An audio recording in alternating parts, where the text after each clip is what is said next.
Bismillahirrahmanirrahim. Assalamualaikum warahmatullahi wabarakatuh.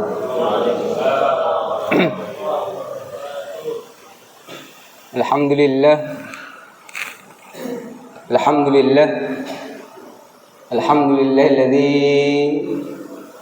anzala as-sakinata fi qulubil mu'minin liyazdadu imanan ma'a imanihim. Walillahi junudus samawati wal ard wa kana Allahu aliman hakima. Asyhadu an la ilaha illallah wa asyhadu anna wa nabiyyana Muhammadan abduhu wa rasuluh. Allahumma shalli ala Muhammad wa ala ali Muhammad. Wa qala ta'ala fi kitabil karim, ya ayyuhalladzina amanu taqullaha haqqa tuqatih wa la tamutunna illa wa antum muslimun. Ya ayyuhalladzina amanu qu anfusakum wa ahlikum nara wa quduha an-nas wal hijarah 'alaiha malaikatun ghiladun shidadun la ya'suna Allah ma amarahum wa yaf'aluna ma yu'marun. Ya ayyuhalladzina amanu dzkurullaha dzikran katsiran wa sabbihuhu bukratan wa asila.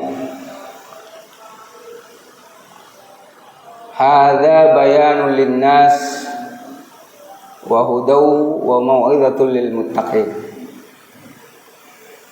Asbahna wa asbahal mulku lillahi alhamdulillah la syarika lah la ilaha illa huwa wa ilaihin nusyur. Asbahna ala fitratil islam wa kalimatil ikhlas wa ala dini nabiyina Muhammadin sallallahu alaihi wasallam wa ala millati abina Ibrahim hanifa wa ma kana minal musyrikin.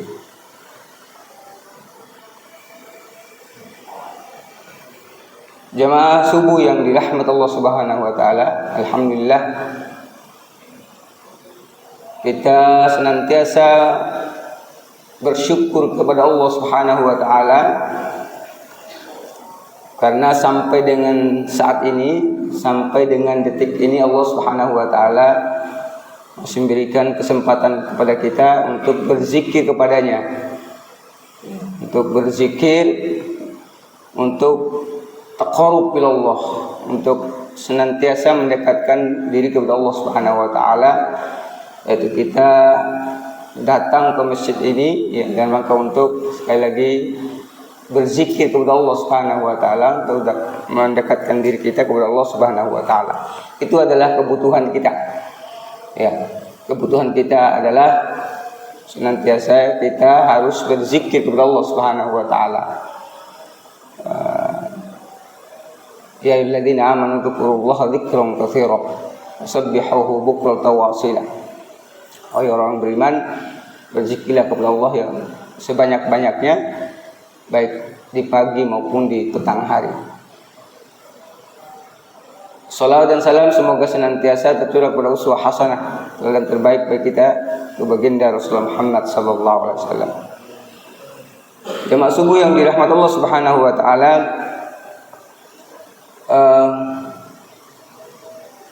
Al-Quran ya, sudah tadi diturunkan Allah Subhanahu wa taala untuk kita, untuk semua manusia. Ya.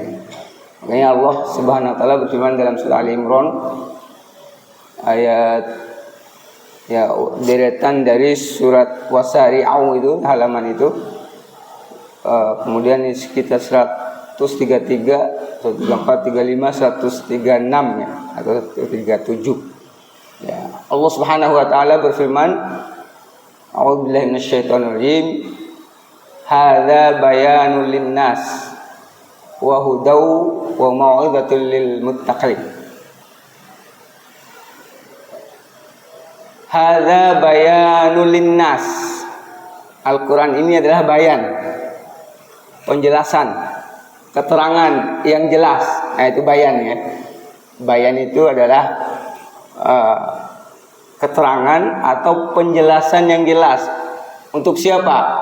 Linnas, untuk manusia. Nah, jadi selama itu yang namanya manusia, ya Jadi Al-Quran itu sekali lagi bukan untuk hanya orang-orang yang beriman atau Islam. Allah turunkan untuk bayanul linnas, untuk penjelasan dan keterangan kepada seluruh manusia. Nah,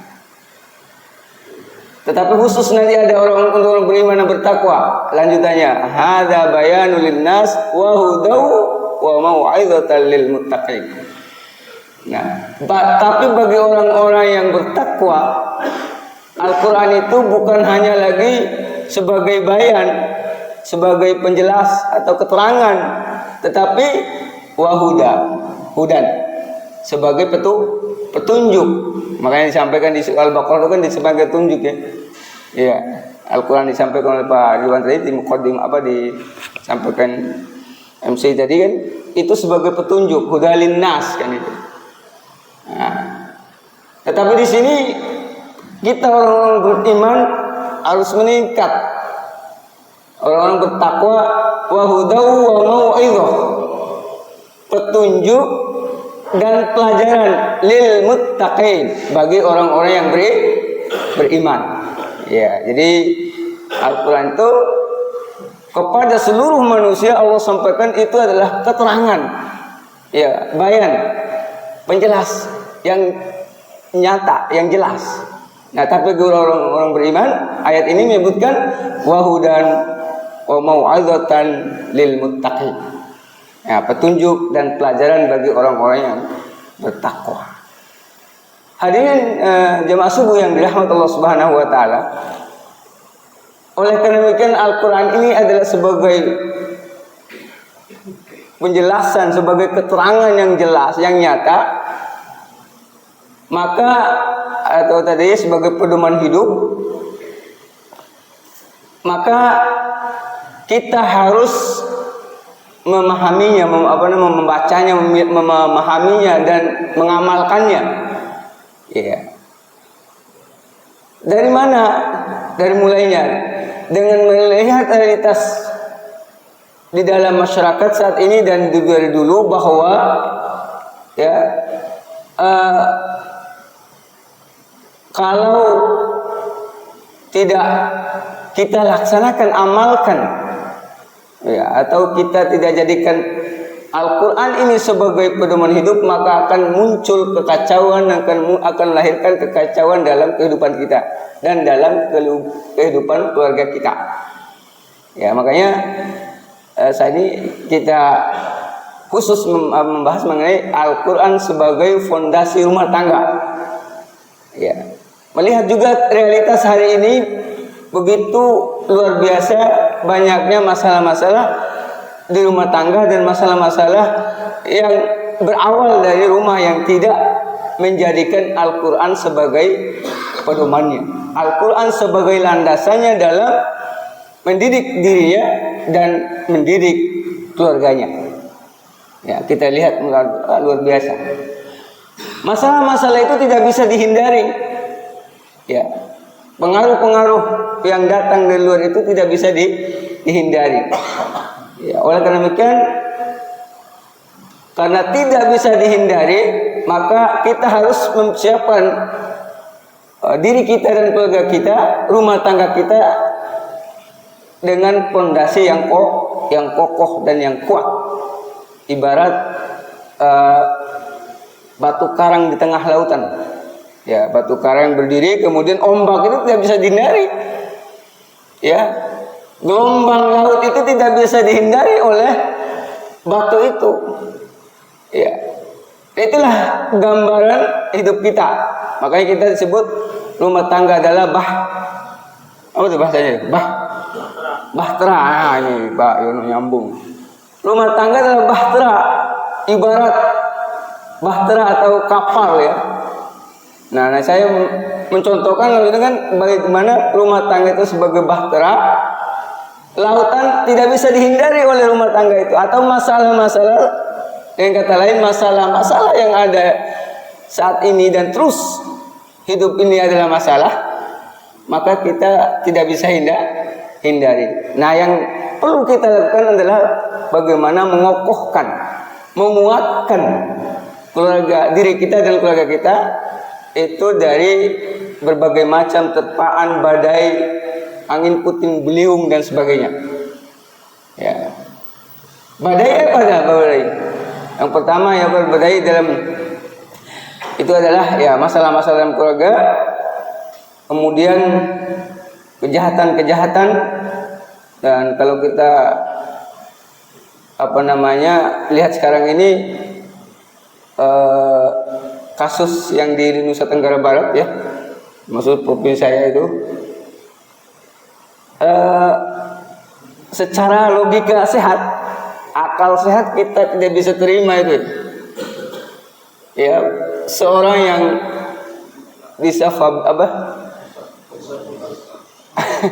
disafabel ya, yang tidak punya tangan, keduanya nggak punya tangan, tetapi bisa melakukan ya kejahatan gitu. Ini realitas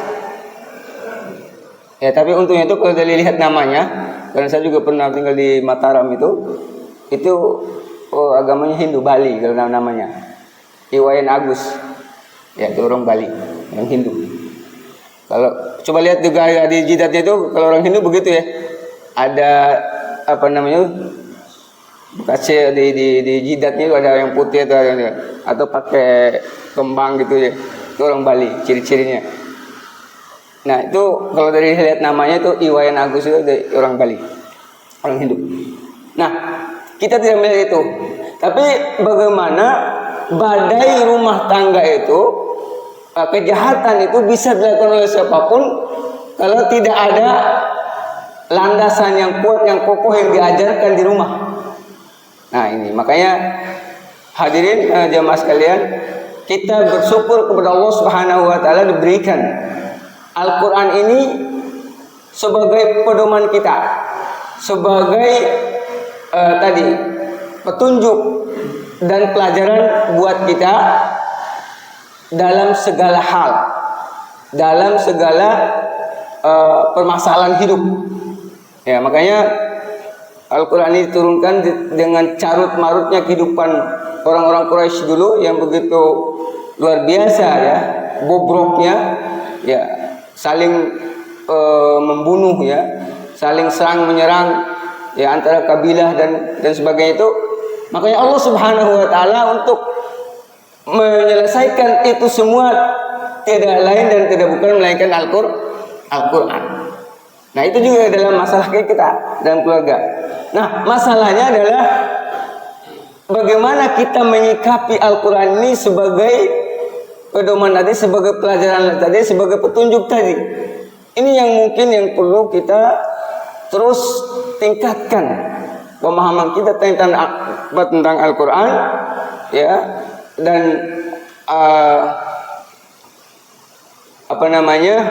pemahaman kita, penguasaan kita, dan pengamalan kita terhadap Al-Quran agar bisa menjadi pondasi yang kuat tadi, yang kokoh tadi dalam rangka menghadapi itu semua. Allah Subhanahu wa taala berfirman ya dalam surat Fatir ayat 32, bagaimana kita ya, diri kita dan keluarga kita ini menyikapi Al-Quran itu. Ya, ada 3 kelompok manusia atau ada 5 kelompok keluarga. Ya, kalau kita arahkan keluarga bahwa nanti ada 3 kelompok keluarga atau kita ini yang menerima Al-Quran. Ya. Yang menjadikan Al-Quran, atau bisakah kita ini dalam keluarga kita itu menerima Al-Quran dengan baik, menjalankan Al-Quran atau memahami Al-Quran itu. Ya. Allah Subhanahu wa taala berfirman, "A'udzubillahi minasyaitonirrajim. Tsumma awrasnal kitabal ladzina istafaina min 'ibadina wa minhum zalimun li nafsihi wa minhum muqtasid wa minhum sabiqun bil khairati bi idznillah. Dzalika huwal fawzul 'adzim." Surat Fatir surat ke-35 ayat 32.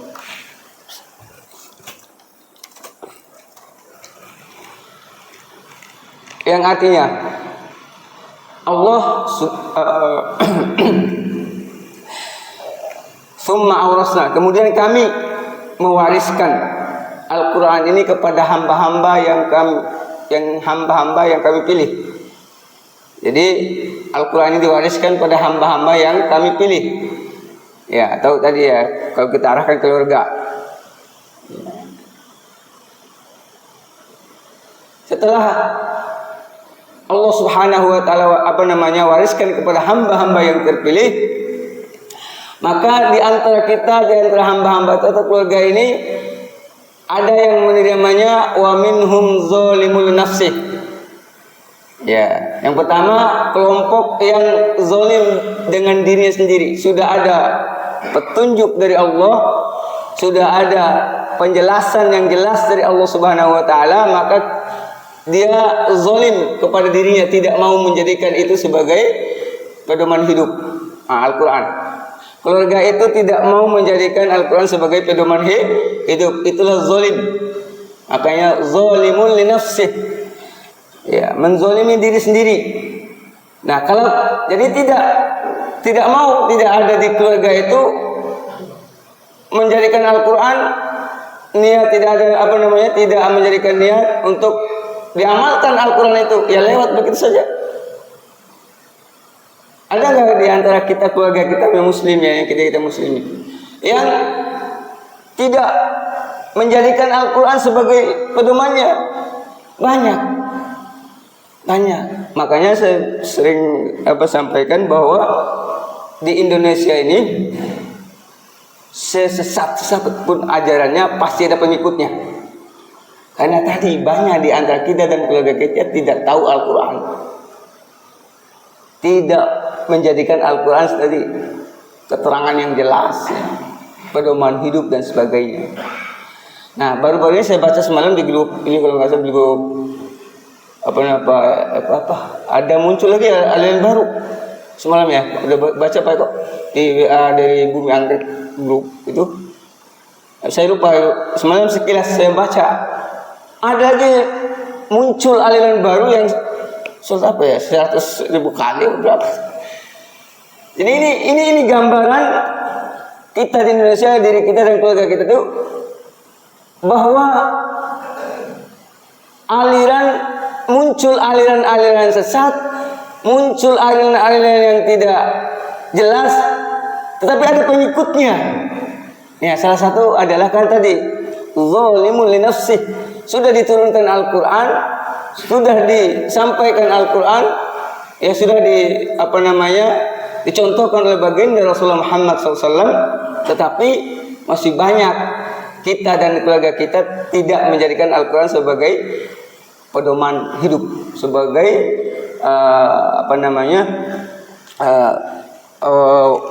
way of life, jadi pandangan hidup atau pedoman hidup. Yang kedua ya, yang pertama dia wa minhum zalimun li nafsih wa minhum muqtasid. Nah, ini kelompok diri kita dan keluarga kita yang mengikuti Al-Quran baru sebagiannya, separuhnya. Ya. Itu muqtasid, pertengahan. Belum sepenuhnya mengikuti arahan-arahan Al-Quran. Yang ketiga adalah sabiqum bil khairati biidznillah. Kelompok ya, diri kita atau keluarga kita itu yang melaksanakan Al-Quran sabiq, terlebih dahulu. Ya, artinya menyambut dengan baik. Ya, sabiqum bil khairat biidznillah. Nah, ini kata kuncinya ternyata ya segala sesuatu dengan izin Allah Subhanahu wa ta'ala. Makanya kita bisa berbuat baik, kita bisa sholat ke masjid, bisa kita bukan karena kita, tapi karena rahmat Allah Subhanahu wa ta'ala. Nah, begitu juga orang-orang yang bisa melaksanakan Al-Quran, menyambut Al-Quran dengan lebih cepat, ya, itu karena rahmat Allah. Ini yang makanya kita harus terus bersyukur terus, karena apa yang kita lakukan ini adalah Semuanya kebaikan itu dari Allah Subhanahu wa taala, keburukan dari diri kita. Nah, itu ada ayatnya kayak nanti di Al-Qur'an. Nah, inilah kelompok-kelompok kita dalam menyikapi Al-Qur'an yang sudah diturunkan Allah Subhanahu wa taala. Dan ini adalah kelompok orang-orang yang terpilih. Ya, baik yang tadi yang zalim kepada dirinya sendiri, maupun yang pertengahan, maupun yang lebih cepat melakukan kebaikan dengan izin Allah. Itu adalah orang-orang terpilih. Maksudnya adalah orang-orang Islam. Nah, makanya pilihan itu, makanya orang beriman ini adalah orang pilihan Allah. Makanya kita bersyukur. Ya, petunjuk itu adalah orang yang masuk agama ini adalah orang-orang pilihan Allah Subhanahu wa taala. Oleh karena demikian, mari kita sama-sama bersyukur kepada Allah Subhanahu wa taala bahwa kita masuk orang Islam, termasuk orang-orang beriman kepada Allah Subhanahu wa taala.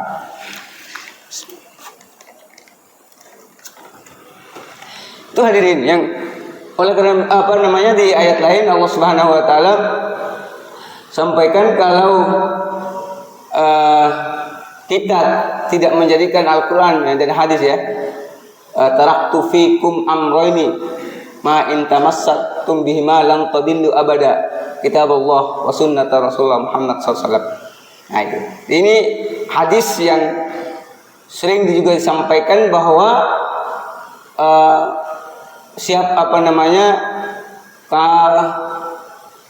aku telah meninggalkan dua perkara, kata Nabi kita Nabi Muhammad SAW. Kalau kalian ikutinya, kalian tidak akan tersesat selama-lamanya. Ya, apa itu warisan Rasulullah ya, yaitu Al-Qur'an dan Sunnah. Lan tadillu abada, kitabullah wa sunnat Rasulullah Muhammad SAW. Nah, hadirin sekalian, kalau kita tadi ya lepas dari dua hal ini, Al-Qur'an dan Sunnah, maka akan menemui kesulitan dalam beragama ini. Makanya muncul pemahaman yang aneh, ya, aliran-aliran yang aneh karena tidak menjadikan Al-Qur'an sebagai pedoman hidup kita. Hadirin sekalian, oleh karena demikian, mari kita menghadirkan ruh Al-Qur'an di rumah-rumah kita. Ya, mari kita menghadirkan suasana Al-Qur'an di rumah kita. Ya, dengan cara apa? Dengan cara pertama, mari kita intensif interaksi dengan Al-Qur'an. Nah, itu baru ruh. Ya, senantiasa kita di rumah kita hidupkan dengan mengintensifkan interaksi dengan Al-Qur'an, baik dengan membacanya atau tilawah, kemudian tafhim, memahaminya, kemudian tadabbur, ya, menghayatinya. Ya, itu. Jadi hadirkan di rumah-rumah kita untuk senantiasa, bagaimana kita senantiasa membaca Al-Qur'an di rumah itu. Karena itulah cahaya. Ya, itulah hal yang membuat kita bisa hadir ruh Al-Qur'an itu nanti bisa jadi sebagai pedoman tadi, sebagai pelajaran buat diri kita. Yang kedua, senantiasa kita membacanya. Ya, sudah kemudian membacanya tadi, memahaminya dan seterusnya. Hadirkan di rumah kita.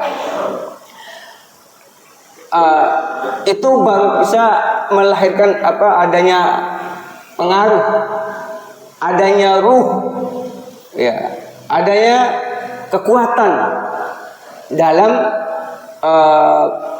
kita mengkanter hal-hal yang negatif tadi. Ya, makanya kita harus terbiasa di rumah itu. Kita ajarkan kepada anak-anak kita, diri kita, untuk senantiasa membaca Al-Qur'an. Selanjutnya, di dalam kejahatan itu kan ada tiga ya sumbernya itu, yang secara garis besar dari nafsu kita, dari setan, dan kejahilan. Ya, dari kebodohan kita. Ya, tadi tidak mau belajar, tidak mau menambah ilmu. Ya, ini yang membuat kita nanti kebingungan dalam menghadapi masalah-masalah itu. Oleh demikian selanjutnya yang perlu kita lakukan, kita harus senantiasa punya ilmu. Ya, dari mana? Yang pertama, ilmu itu dari Al-Quran. Ya, kita baca, pemahami. Ya, untuk menghindarkan diri kita dari kejahilan, dari kebodohan. Ya, kita itu dan keluarga kita harus senantiasa punya ilmu. Ada dasar, ya, ada dasar ilmu. Ya. Yang kedua adalah senantiasa untuk beriman, menguatkan keimanan kepada Allah Subhanahu wa Ta'ala. Nah, ini hal-hal yang perlu kita. Jadi kita harus senantiasa diri kita dan rumah tangga kita tuh ada ilmunya, kemudian senantiasa kuatkan iman kepada beriman kepada Allah Subhanahu wa Ta'ala. Memahami bahwa keluarga adalah karunia Allah Subhanahu wa Ta'ala. Memahami bahwa rumah tangga adalah madrasatul ula. Ya, madrasah pertama. Ya. Makanya kita lihat baca sejarah, kalau di rumah tangga itu, di keluarga itu senantiasa dihidupkan ya kebiasaan-kebiasaan ilmu, kebiasaan ilmiah, kebiasaan menjadikan Al-Quran sebagai pedoman hidup, maka keluarga itu akan selamat dan aman. Kan itu. Makanya kekuatan iman kita, keyakinan kita bahwa Al-Quran ini adalah solusi bagi kehidupan kita, maka akan selamatlah diri dan keluarga itu. Ya, jadi makanya harus kita tingkatkan keimanan kita kepada Allah Subhanahu wa Ta'ala. Kita harus menjadikan mengingat bahwa keluarga itu adalah sebagai karunia Allah Subhanahu wa Ta'ala. Kita sebagai madrasatul ula, sebagai madrasah pertama. Nah, kalau kita mau selamat keluarga itu, maka didiklah anak kita dengan fondasi yang kuat dengan Al-Quran ini. Nah, sebelum keluar sebelum dia bergaul dengan orang lain, bergaul dengan temannya dan sebagainya, maka kita harus kuatkan anak-anak kita dengan tadi sebagai madrasah ula, madrasah pertama, sekolah pertama yang gurunya adalah bapak dan ibunya. Nah, bapak dan ibunya. Hadirin yang dirahmati Allah Subhanahu wa Ta'ala, jamaah subuh yang dirahmati Allah Subhanahu wa Ta'ala. Makanya dalam Al-Quran ini penting. Kenapa keluarga ini harus kita terus kawal? Karena perintah Allah tadi saya bacakan di surat At-Tahrim, ya ayyuhalladzina amanu qu anfusakum wa ahlikum nar. Nah, ini terus disampaikan. Wahai orang beriman, jagalah dirimu dan keluargamu dari api neraka. Nah, ini di dalam Al-Quran, kalau bicara keluarga, Allah senantiasa mengawali dengan ya ayyuhalladzina amanu. Ini penting kita pahami atau catat ya, bahwa kalau bicara keluarga, Allah senantiasa panggil dulu orang-orang beriman, ya ayyuhalladzina amanu qu anfusakum wa ahlikum nar. Wahai orang beriman, jagalah dirimu dan keluarga dari neraka. Di dalam surat lain, ya ayyuhalladzina amanu, ya ayyuhalladzina amanu, di dalam surat Taghabun itu yang 14, saya ingat tuh, jarang dibaca jadi lupa ininya. Ya ayyuhalladzina amanu inna min azwajikum auladakum adu. Wahai orang beriman, di antara anak-anakmu dan istri-istrimu itu, disebutkan anak dan istri, ada yang menjadi musuh bagimu. Nah, ada yang menjadi musuh. Nah, ini realitas banyak antara orang tua dan anak menjadi musuhan. Ya, Pak Timi ya, ada ya? Pernah dengar ya? Ya, banyak. Oh, barusan dengar. Benar. Jadi musuh. Ya alladzina amanu inna min azwajikum wa auladakum aduwwal lakum. Iya. Wahai orang beriman, bahwa di antara anak, istri-istrimu dan anak itu jadi musuh. Nah, bicara keluarga kan? Nih, nah juga nanti ini beberapa contoh di Al-Quran kalau bicara keluarga yang diingatkan kepada kita orang-orang beriman. Satu lagi dia contoh di surat yang sering baca dari saya sama Mbah juga tuh. Surat apa Mbah? Khusumban. Ya. Ya alladzina amanu la tulhikum amwalukum. Sampai hafal tuh karena sering dibaca ini. Ini Pak Yono nyambung. Ngajinya ini baru benar nih ngaji nyambung bisa. Ya, jadi nyambung. Tadi ya sering kalau Al-Quran itu ini juga kembali kepada pelajaran sedikit. Kalau Al-Quran itu sering kita dengar, sering kita baca, maka kan dihafal. Ya gitu. Makanya kalau diulang-ulang, kenapa Al-Fatihah itu bisa semua? Karena dibaca ulang. Kenapa ayat kursi itu juga semua orang banyak yang bisa? Karena diulang. Nah, itulah sifat Al-Quran. Makanya kalau ditanya bagaimana cara menghafal Al-Quran, ya hafal tanpa menghafal. Ya, itu apa itu? Hafal tanpa menghafal, dibaca ulang-ulang. Bahkan ulama dulu sampai 40 kali ya, baru nyangkutnya kuat itu. Makanya surat pendek itu kita baca ulang-ulang, makanya nanti hafal. Atau yang panjang dikit, yang sedang dan panjang. Nah, ini sedikit tambahan. Jadi Al-Quran begitu sifatnya, dihafal atau menghafal. Kita sering dengar, kita sering baca, maka jadi hafalan. Tadi sampai di mana keluarga tadi? Yang ketiga ya. Ya alladzina amanu la tulhikum amwalukum wala auladukum an dzikrillah. Nah, ini kalau bicara keluarga, Allah Subhanahu wa taala di dalam ayat itu senantiasa memanggil orang-orang beriman supaya apa? Ingat ya, untuk menyelamatkan dirinya dan menyelamatkan keluarganya, anak keturunannya dari api neraka. Ya. Nah, 3. Jadi contoh. Jadi banyak ya Allah menyampaikan ayat-ayat seperti itu. Ya alladzina amanu la tulhikum amwalukum wala auladukum an dzikrillah. Wahai orang beriman, janganlah harta-hartamu dan anak-anakmu melalaikan kamu dari zikir kepada Allah Subhanahu wa taala. Iya, jangan sampai itu.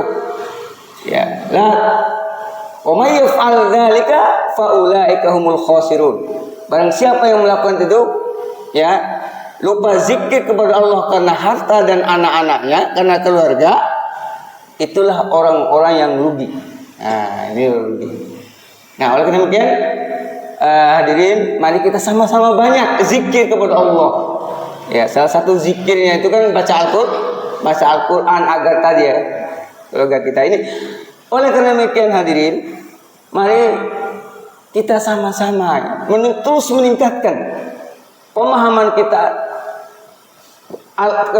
kepada Al-Quran ini, ya, agar kita tadi tidak tersesat, agar kita tadi tidak bimbang dan ragu, ya, masih bingung, ya, apa yang saya lakukan ini benar apa tidak, dan sebagainya. Mari kita terus, ya, memahami aku. Makanya Al-Quran itu tilawah, kemudian dibaca, dipahami, dan ditadaburi, dihayati, ya, baca maknanya dan sebagainya.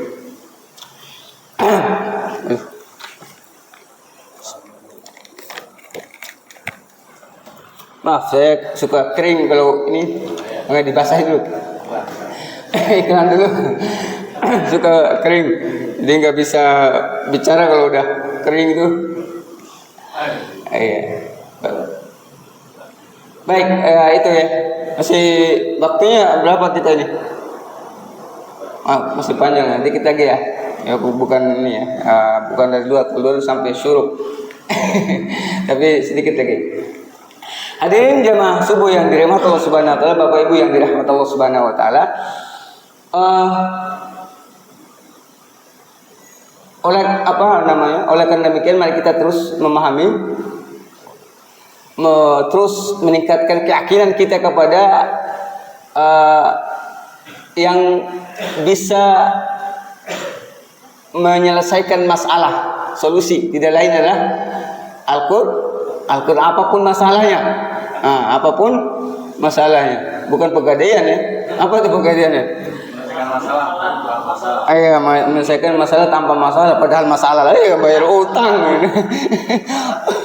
Wah, ya itu slogannya yang nggak benar itu.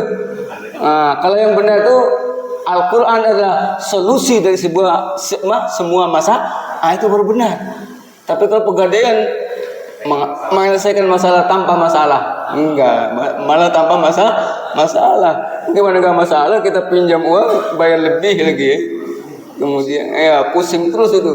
Bukan menyelesaikan masalah, ini bukan pegadaian ini. Ya, itu bahasa-bahasa iklan, bahasa-bahasa promosi yang menjadikan kita tergiur supaya minjem. Nah, itu ya Allah gitu. Ya, yang benar adalah hadirin ya, bahwa kita terus tadi hadis tadi ya. Jadi kalau mau kita itu tidak tersesat dalam kehidupan ini, dalam kehidupan beragama ini, maka terus kita mengkaji Al-Quran itu. Makanya kan sudah sampaikan di dalam surah Al-Baqarah ayat 2, Alif Lam Mim, Dzalikal kitabu la raiba fihi hudal lil muttaqin. Alif Lam Mim, Dzalikal kitab, inilah kitab Al-Quran, la raiba fihi, tidak ada keraguan dalamnya. Petunjuk. Nah, sama ini tadi ayat saya sampaikan di surah Al-Imran tadi. Petunjuk bagi orang-orang bertakwa. Ya. Penjelasan bagi manusia, keterangan yang jelas bagi manusia, tapi bagi kita, bagi orang beriman adalah hudal lil muttaqin, petunjuk bagi orang-orang yang bertakwa. Ya.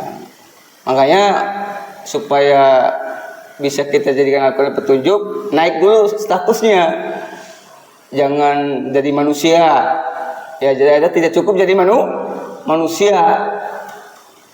Menjadikan Al-Quran sebagai petunjuk, harus naik. Ya, beriman dan bertakwa, baru kita bisa jadikan Al-Quran sebagai petunjuk dan pelajaran kalau status sudah naik, yaitu orang beriman, orang bertakwa. Jelas ayatnya, hudal lil muttaqin, petunjuk bagi orang-orang yang bertakwa. Nah, makanya dalam realitas kehidupan kita banyak orang yang tidak menjadikan Al-Quran sebagai petunjuk.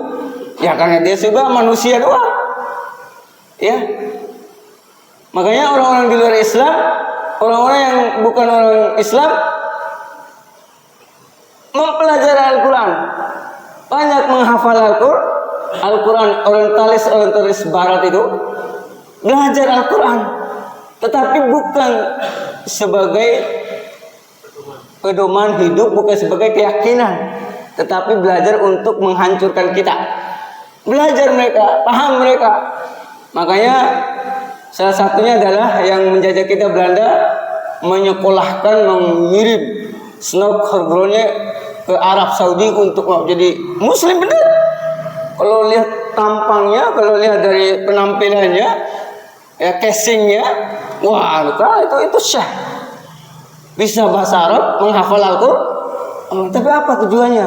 Belanda mengirim Snow Horgron di Belanda, ke Makkah untuk belajar Islam, menghancurkan kita. Makanya Belanda menjajah kita luar biasa lamanya, dan kita sampai hari ini masih gontok-gontokan. Salah satu jasanya adalah menghancurkan, memecah belah kita adalah Snow Horgronnya itu, orientalis Belanda. Sampai hari ini kita masih berbeda, itu sengaja. Makanya kita orang Indonesia pulang dari Mekah dipanggil Pak Haji. Nah itu sejarahnya. Supaya tahu yang dari Mekah panggil Pak Haji supaya itu. Nah, membedakan supaya nanti gampang kalau dia macam-macam ya. Pak Haji ditangkap itu. Karena dia bisa saja pada saat haji itu mendapatkan informasi-informasi ya, atau menyusun kekuatan bagaimana mengusir Belanda. Nah, kalau dulu ada Pak Haji atau Kiai kita atau Kiai Haji kita atau Haji, gampang diambil karena sudah Haji misalnya Haji Ahmad, Haji Muhammad. Ya kan gampang ambilnya kalau sudah ada hajinya. Nah, makanya ini juga dari perdebatan di masyarakat haji itu tidak perlu pakai haji. Coba Nabi Muhammad haji enggak? Ada kita Nabi kita panggil Haji Muhammad, Haji Abu Bakar, enggak kan? Enggak ada. Ya ini label yang disampaikan yang surat surganya ini agak ngambang sedikit ini. Yaitu supaya kita tahu bahwa banyak manusia yang memahami Al-Quran tapi tidak menjadi bukan orang beriman tadi, supaya menghancurkan kita. Makanya dalam Al-Quran sering disampaikan itu bahwa qolal kafiru la tasma'u li hadzal Qur'an walghaw fihi la'allakum taghlibun. Surat Fussilat ayat 26. Ini penting bagi kita. Orang kafir berkata, wa qala al-kafiru la tasma'u li hadzal Qur'an.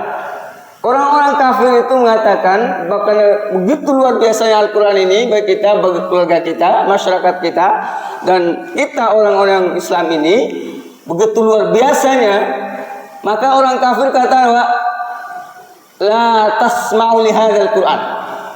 Janganlah kalian mendengarkan Al-Qur'an itu. Janganlah kalian membaca Al-Qur'an itu. Ini orang kafir. Makanya dulu di Ka'bah itu asbabun nuzul ayat ini adalah bahwa dulu kan orang-orang kafir itu walaupun benci dengan Al-Qur'an tapi suka dengar ngintip-ngintip, artinya sembunyi-sembunyi. Begitu Abu Jahal, Abu Lahab dan orang-orang itu suka mendengarkan Al-Qur'an itu. Nah, makanya Allah masukkan dalam firman-Nya. Ya karena begitu pengaruhnya mereka, kalau kita dengar lama-lama ini kita bisa ikut nih agama yang dibawa Muhammad. Nah, makanya la tasma'u li hadzal Qur'an. Jangan kalian dengar Al-Qur'an itu. Walghaw. Ya, sudah. Walghaw, bikinlah kegaduhan, kekacauan, ya. Bikin berbagai macam permainan dan sebagainya, game-game itu supaya anak-anak kita tidak baca Al-Qur'an. Kita tidak baca Al-Qur'an, cuma suka main game dan sebagainya. Nah itu. Walghaw fihi. Ya, buat kekacauan dalamnya. Ya, la tasma'u li hadzal Qur'an walghaw fihi la'allakum taghlibun. Agar kalian atau orang kafir itu bisa mengalahkan kita, bisa menghancurkan kita. Ya, karena kita tidak jauh dari Al-Qur'an. Nah, itu mungkin sebagai kata penutup. Hadirin jamaah subuh yang dirahmati Allah Subhanahu wa taala. Jadi orang kafir sengaja, ya orang-orang luar Islam sengaja membuat permainan, membuat apa segala macam supaya menjauhkan keluarga kita dari Al-Quran, karena mereka tahu bahwa Al-Quran itu adalah solusi. Al-Quran itu adalah solusi dari setiap masalah, segala masalah yang berat sampai yang kecil ada dalam Al-Quran. Oleh karena itu yang penting kita lakukan adalah bagaimana kita membacanya, memahaminya, dan menghayatinya atau mentadaburinya, sehingga Al-Quran yang diturunkan Allah Subhanahu wa taala ini dari yang maha mulia, yang diterima oleh diterima oleh yang malaikat yang mulia, nabi yang mulia. Nah, itulah Al-Quran ya. Jadi mulia semuanya, dan siapa yang dekat dengan Al-Quran maka akan menjadi orang yang mulia. Itulah Al-Quran. Oleh karena demikian, mari kita sama-sama hadirin terus kita. Makanya kita rapat semalam masjid juga.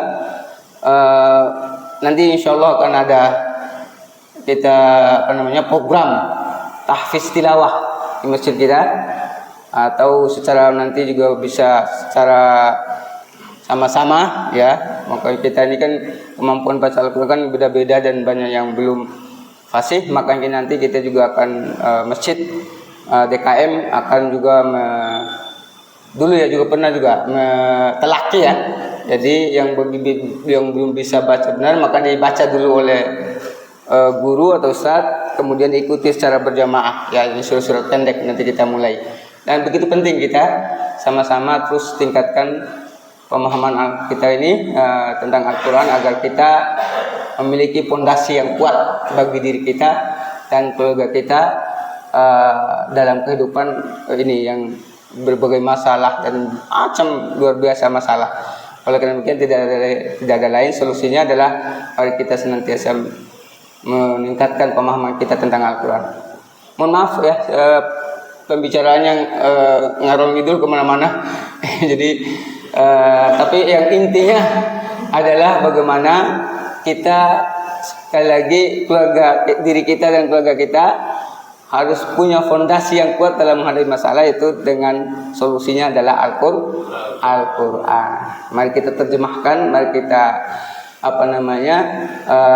cari ya masing-masing untuk meningkatkan pemahaman itu, baik dengan membaca sendiri, dengan tafsirnya dan sebagainya, supaya kita meyakini bahwa Al-Quran adalah solusi dari setiap atau semua masalah yang ada di dunia ini. Demikian, mohon maaf atas segala kesalahan dan kekeliruan. Al-haqqu min rabbikum wala takunanna minal mumtarin. Mohon maaf atas segala kesalahan dan kekhilafan. Wabillahi taufiq wal hidayah. Assalamualaikum warahmatullahi wabarakatuh. Waalaikumsalam.